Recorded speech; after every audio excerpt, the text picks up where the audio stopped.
if you won Saturday night, what's next for you? What's your ambition next year in 2025 in the lightweight division?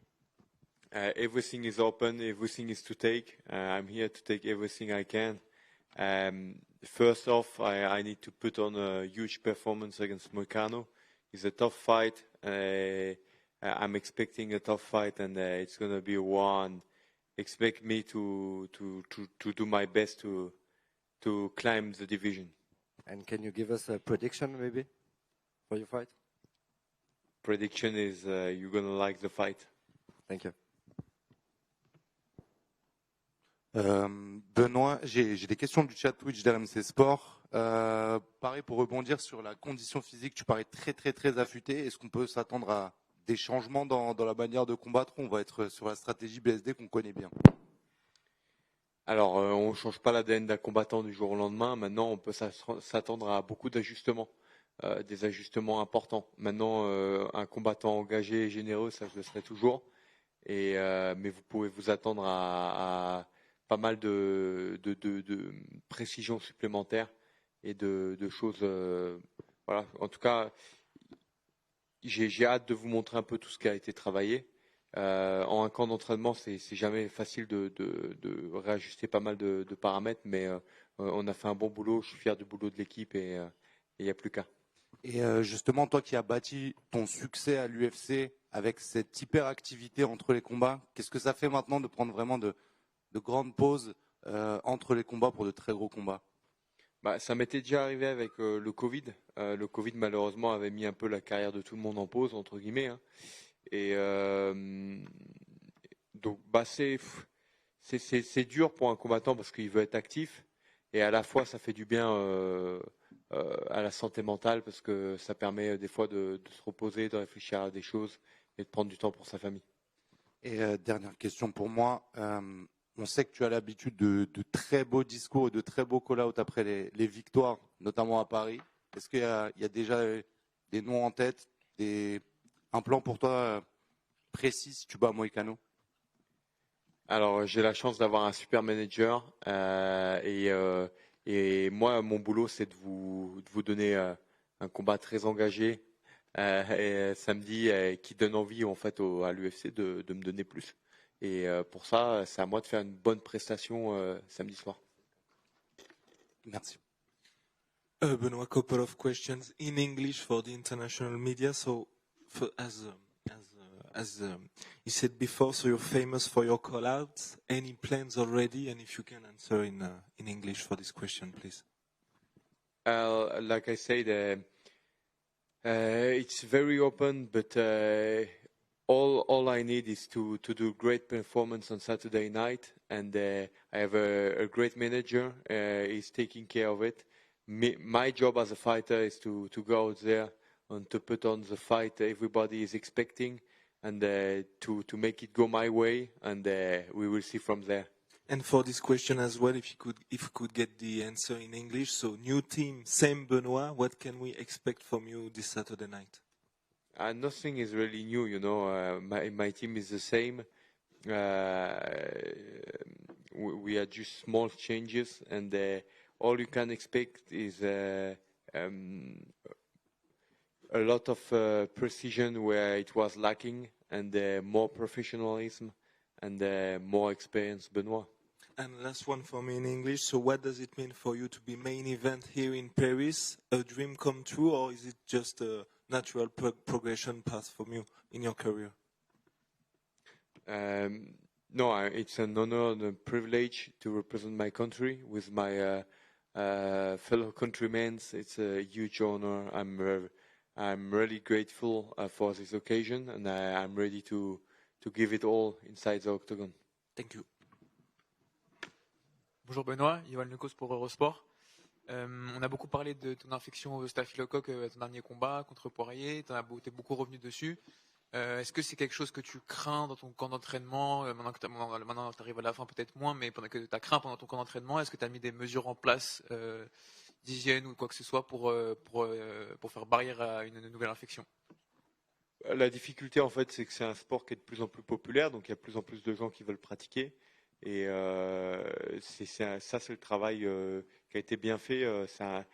tous les gérants maintenant des salles essayent au maximum de protéger les gens avec le nettoyage. Malheureusement, c'est un truc qu'il faut tout le temps surveiller. C'est un paramètre supplémentaire. La popularité de ce sport fait qu'il y a de plus en plus de passages dans toutes les salles et ça fait que il faut être vigilant. Et bien sûr, ouais, faut être très vigilant parce que moi, ça change ma vie d'être bien le jour J. Pour certaines personnes, ça change rien, mais de passer une semaine sous antibiotiques et de rien faire, pour quelqu'un qui a un combat important ou qui est professionnel dans le milieu du sport, ça peut changer sa vie. Donc il faut, et bien sûr, c'est un paramètre en plus. Et je rebondis juste rapidement sur la popularité nouvelle avec de plus en plus de pratiquants dont tu parles justement. Il y a on parle beaucoup dans les MMA, dans les MMA amateurs notamment et dans les salles du fait qu'il y a de plus en plus de cas de staphylocoque. Est-ce que c'est quelque chose que toi tu as observé parmi les gars avec qui tu t'entraînes ou même pas forcément? Comme je le dis, hein, il y a plus de monde, plus de passages, donc oui, c'est quelque chose qui a été.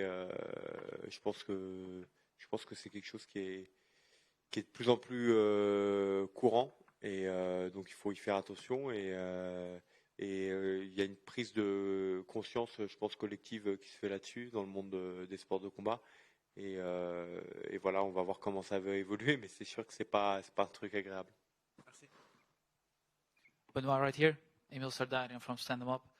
I see you train a lot of Muay Thai with a new trainer as well. Has that been a big focus point in your camp? Yeah, I have the same crew as usual, almost. The striking coach has been changing, and yeah, of course, it was a lot of work on the we have done together, and I'm ready to show it off. Obviously, you fight very aggressively to the point that sometimes it seems that your offense is also your defense. But with your new coach, he said that he wanted to see you fight more technically with better movement, better defense. Is that what we're going to be seeing here in Paris? Of course, what we want is the same fighter with a bit more of responsibility defensively. And this has been one of the keys around my preparation, and I'm ready to give a war and to show this off. So after your last fight, a lot of fans have been disrespecting you a bit, calling you a fraud because of your last performance. Do you feel like there is a chip on your shoulder to prove to them that you are as good as advertised? You know, it's always the fight business is always like this. With a victory, you are the highest, and with a defeat, you are the worst. It's the difficulty of the fight game. We don't play every weekend like in football, so it's the real difficulty of the fight game is each fight is changing your career. All right, thank you. Hi Benoit, Ami from Buitenkooi. I was wondering, where do you think you can hurt Moicano the most in your game, with your game? Yeah, I think we will test each other's skills. You know, he's a tough guy, he's well-rounded, so we will see how it plays out. All I'm expecting is a well-rounded guy and a tough fight. And usually we see Moicano being very strong on the ground, especially his jiu-jitsu. Is that something you try to avoid and keep it standing, or you will go down there with him? I'm a complete mixed martial artist, so can go anywhere, and we will bring it anywhere we can have our way. Thank you, man. Good luck with the fight. Ouais, Benoît, bonjour. Au fond, caméra. Il y a un an, tu étais en entrée de carte à la Car Arena. Aujourd'hui, tu es en main event. Comment tu vis cette ascension fulgurante, toi, personnellement? Alors, il y a 2 ans maintenant déjà, hein, c'est la 3e édition. C'est l'accomplissement de combat après combat, d'un travail d'équipe qui a été fait sur le long terme et de beaucoup d'investissements en fait. Beaucoup de camps d'entraînement, des changements aussi dans ma vie, des aménagements, beaucoup de choses qui sont mis bout à bout pour en arriver là. Et j'en suis très fier. Et aujourd'hui, c'est encore une fois un moment important. Chaque combat est le plus important de la carrière d'un combattant. J'aime souvent dire ça. Et il n'y a pas de combat plus important qu'un autre parce qu'en fait, c'est toujours le combat précédent qui t'amène là où tu en es aujourd'hui. Donc c'est voilà, un honneur, un privilège et beaucoup de bonheur pour ma carrière en tant que combattant. Et pour rebondir sur ce sujet-là, il y a beaucoup de débats sur le représentant du MMA en France. Je ne vais pas te poser la question de qui c'est, mais toi, tu reçois beaucoup d'amour de la part de tes fans. Comment tu vis ça, ta relation avec tes fans en France? En fait, il y a beaucoup de combattants. Il y a beaucoup de combattants qui sont talentueux et déterminés en France. Là, on a une très belle carte avec des combats compétitifs, avec des enjeux pour beaucoup de combattants francophones, pour justement ces combattants français qui peuvent accéder à toujours mieux. Et c'est le succès de la discipline qui fait plaisir à voir. Et moi, je suis très heureux et privilégié d'avoir ce soutien de la part du public français en général. Et j'en suis très fier. Merci bien. Benoît. Bonjour. Vas-y. Bonjour Benoît, ici. Tu as dit que tu avais retrouvé le plaisir sur ce camp d'entraînement. Est-ce que tu sais maintenant pourquoi tu l'avais perdu sur le précédent ou sur les précédents? En fait, c'est, je pense, la gestion de tous les éléments qu'apporte le succès, entre guillemets, dans une carrière, les sollicitations, l'ensemble des sollicitations qui font que ça change pas mal ton quotidien, mais pas que ton quotidien à toi, le quotidien de tout l'entourage qui accompagne ton aventure. Et donc forcément, ça change la vie.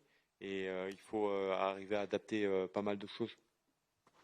Et qu'est-ce que tu as changé justement qu'est-ce que tu as adapté? Vous allez le voir samedi, beaucoup de choses. Bonjour Benoît, Olivier pour Boxmag.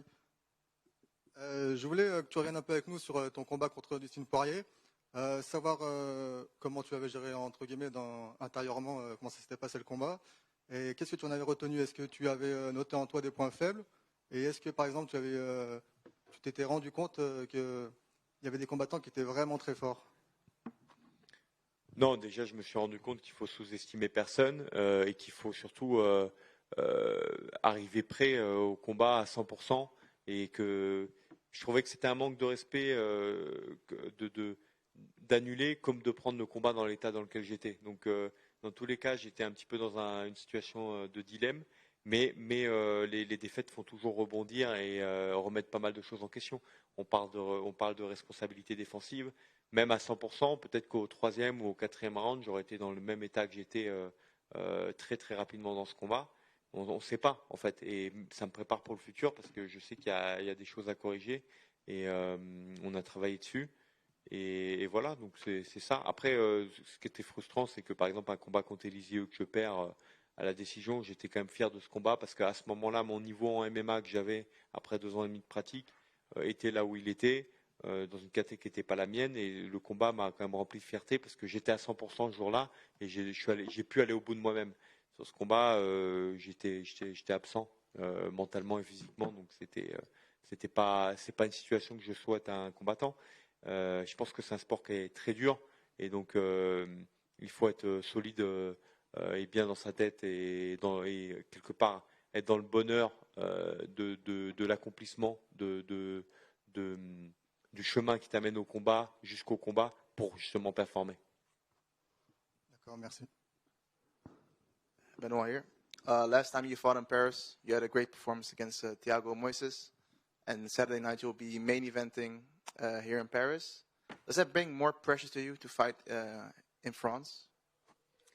No, but a lot more pleasure. A lot more pleasure because it's easier for us, you know. We are here. It's our country. We don't have the jet lag like we have in the US. We take our time. You have the French media that is around you. You have the French people that are cheering for you. Easier for them to get tickets. Of course, it was sold out very fast, but it's easier for them to get there. It's just more kind of a family moment. And last one for me. So obviously before your fight with Poirier, you had a 5-5 win streak, 5 finishes in a row. Then obviously you don't have the performance you want against Poirier.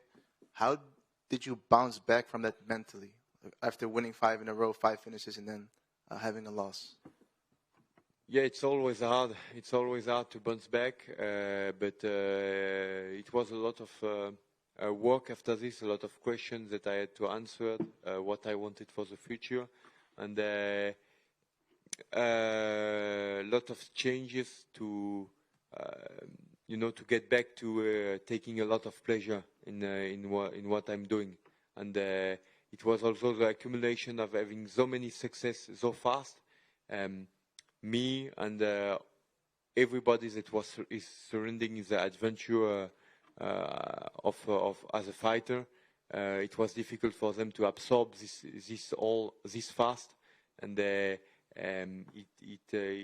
did us good to have sometimes to readjust a lot of stuff.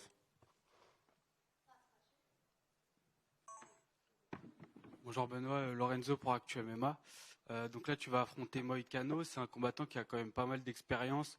Il a affronté quand même des grands noms à l'UFC. Est-ce que tu dirais que c'est cette expérience qui fait sa plus grande force? Oui, c'est un combattant qui est complet, qui a beaucoup d'expérience. Il a perdu que contre des anciens champions ou des top 10, top 5. Donc c'est un gros test. Et c'est ce que j'attends de ce combat, c'est de prouver ma place et d'être testé. Et j'en suis convaincu, ça va être un beau combat. Et puis on sait que tu as un style très agressif. Et est-ce que c'est pas encore plus le cas en France quand tu es devant ton public? Peut-être encore plus galvanisé que tu peux l'être d'habitude? Alors, tu es galvanisé, tu l'es, mais au premier combat, je m'étais laissé prendre un peu par les émotions parce que c'était la première fois en France. Je connaissais pas, j'avais pas vécu cette expérience. Aujourd'hui, j'ai un peu plus de recul, donc je vais rester quand même concentré sur ce que j'ai à faire dans l'octogone, mais bien sûr que je vais passer un bon moment avec le public quelque part, dans tous les cas.